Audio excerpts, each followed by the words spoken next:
मरता क्या नहीं करता।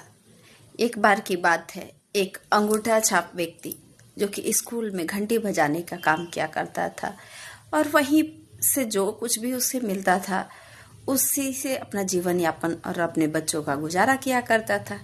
लेकिन कुछ दिनों बाद वहाँ के प्रिंसिपल चेंज हो जाते हैं और दूसरे प्रिंसिपल आ जाते हैं।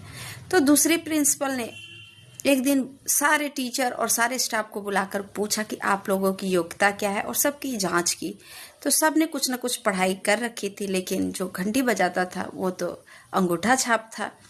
तब वहाँ प्रिंसिपल कहता है कि मेरे स्कूल में बिना पढ़े लिखे इंसानों का कोई काम नहीं है, और वहाँ से निकाल देता है।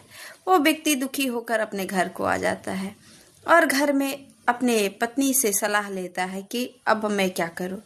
तो वो बोलती है आपको तो पढ़े लिखे नहीं है, कुछ आता नहीं है, तो क्यों नहीं समोसे बेचकर हम लोग जिंदगी का गुजारा किया करें।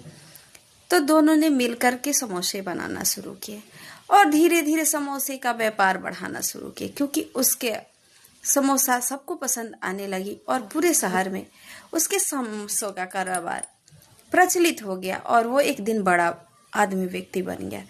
तब वहां पर आकर के कुछ रिपोर्टर लोग पूछने लगे कि आप कितने पढ़े लिखे हैं। उस पर वो जो अंगूठा छाप व्यक्ति था वो कहता है कि मैं तो ज़्यादा पढ़ा लिखा नहीं हूँ, लेकिन अगर हम पढ़े लिखे रहते तो आज मैं इस मुकाम पर नहीं पहुंचा रहता और आप लोग मेरे पीछे रिपोर्टिंग करने नहीं आते।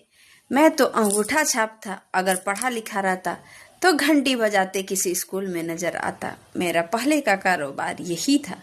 अब ये बात जब प्रिंसिपल जानते हैं तो उनको ग्लानि होती है कि मैंने ये क्या कर दिया। तो इंसान के कभी उसके योग्यता से नहीं आकलन करना चाहिए, उसके तजुर्बों को भी देखना चाहिए। और इस तरह यह कहानी संपन्न होती है। जय श्री राधे।